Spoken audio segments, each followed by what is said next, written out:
Conference के इनेकाद पर मैं कारकुनान तहरीक लब्बैक पाकिस्तान कोट अब्दुल मालिक के जुमला जिम्मेदारान ओहदेदारान कारकुनान को खिराज तहसीन पेश करता हूँ।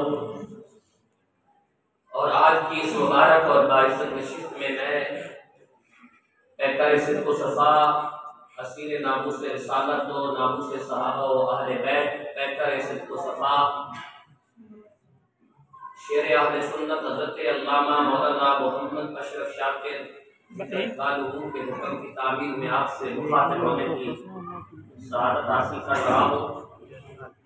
मेरे और आपके दरमियान जितनी देर भी सिलसिला गुफ्तगू जारी रहेगा उसका ताल्लुक कुरान मजीद की आयात के साथ होगा और कुरान मजीद की आयात की रोशनी में हम सिद्दीक़ अकबर की सदाकत का तुलू होता सूरज देखेंगे।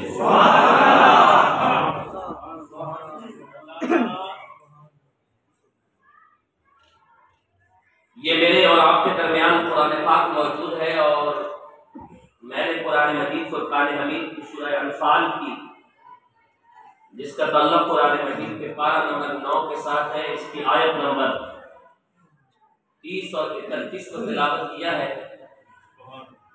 और इन आयात के जरिए हम सिद्दीक की सदाकत से अपना हिस्सा वसूल करेंगे। इन आयात के जरिए हम सिद्दीक़ अकबर की सदाकत से अपना हिस्सा वसूल करेंगे। मेरी बात पे जरा गौर करना, मैंने आपसे कुछ कहा है, इन आयात के जरिए हम सिद्दीक़ अकबर की सदाकत से अपना हिस्सा वसूल करेंगे। ये जो कुरान मजीद की सूरह अनफाल की आयत नंबर 30 है, इस आयत करीमा के अंदर अल्लाह तबारक व तआला ने हिजरत से पहले मक्का के अंदर पैदा होने वाले हालात को बयान फरमाया और हिजरत से कबल मक्का के अंदर पैदा होने वाले हालात से आगाह और आशना हो जाने के बाद सिद्दीक की सदाकत को समझना बहुत आसान होगा।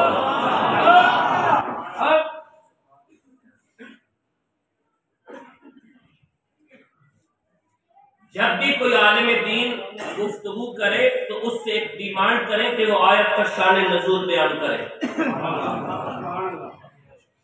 जिस वक्त तक आयत का शान नज़ूल मालूम नहीं होगा आप अपने मकसद को अचीव करने में कामयाब नहीं हो सकेंगे।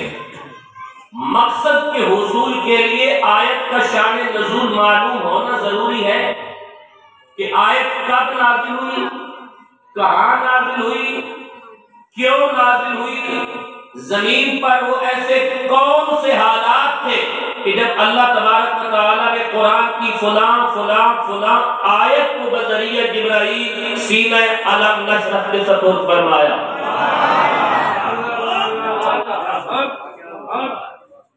ये बात मालूम होना जरूरी है। हमने जिस आयत मजीदा की तिलावत फरमा रखी है, इस आयत मजीदा का हम शान नज़ूल मालूम करने जा रहे हैं और शान नज़ूल आज से 1450 साल पीछे हमें मक्का की तारीख का मुताला करना होगा। मक्का के डगरगू हालात में, पेचीदा हालात में, मक्का के इंतहाई उलझे हुए माहौल में, जहां कुफ्र और शिर्क, बिदअत और खुराफात, बुत परस्ती और शख्सियत परस्ती का उरूज था। बुत परस्ती, बिदअत परस्ती, शिर्क परस्ती और खुदा को छोड़कर कई इलाह बनाकर उनके सामने जबीन साई और अल्लाह के अलावा गैरुल्लाह के सामने अपने जबीन के बेनियाज सजदों को कुर्बान करने का माहौल था। इस गैर से गैर मतीन, गैर मेयारी, इंतहाई नाजुक और कठिन माहौल में अल्लाह तबारक व तआला ने अपने हबीब आज़म के सर पर खत्म नबूवत का ताज सजाया।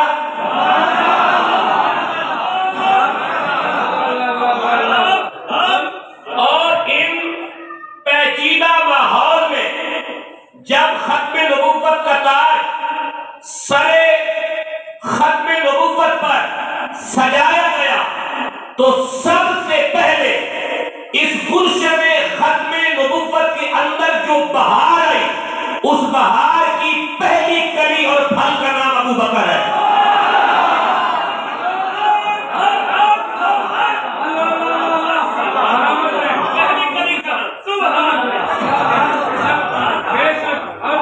मैं अपनी जिम्मेदारी पर ये बात कह रहा हूं और मैं दावत फिक्र देता हूं अपने जमीनों यसार बैठे हुए और सुनने वाले लोगों को। मैं आशना कानों के जरिए ना आशना समातों को दावत फिक्र देता हूं कि मसलक परस्ती और शख्सियत परस्ती को थोड़ी देर के लिए साइड पर रखकर आओ कुरान के आंगन में पनाह लेकर देखते हैं कि अबू बकर कैसा है।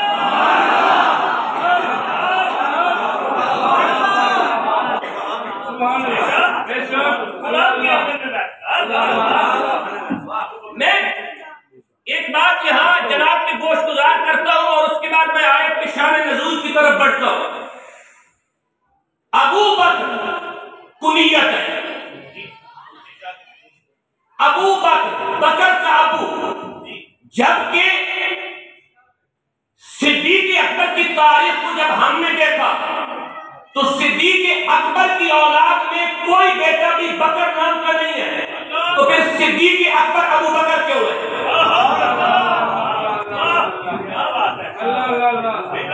जब सिद्दीक़ अकबर का कोई बेटा बकर नाम का नहीं तो सिद्दीक़ की कुनियत अबू बकर क्यों है?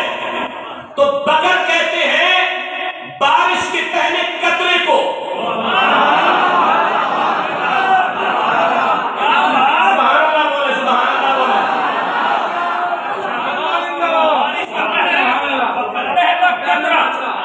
उलमाए लुगात न शिया होते हैं, न बरेलवी होते हैं, न देवबंदी होते हैं। उठाइए इब्न मंजूर को, उठाइए मिसबाहुल लुगात को, उठाइए अल मुंजिद को उठाइए और देखिए बकर कहते हैं बारिश का पहला कतरा जब इस जमीन पर रहमत खुदाबंदी की बारिश खत्म नबुव्वत का ताज पहनकर मुस्तफा के जरिए बरस रही थी तो उन बादलों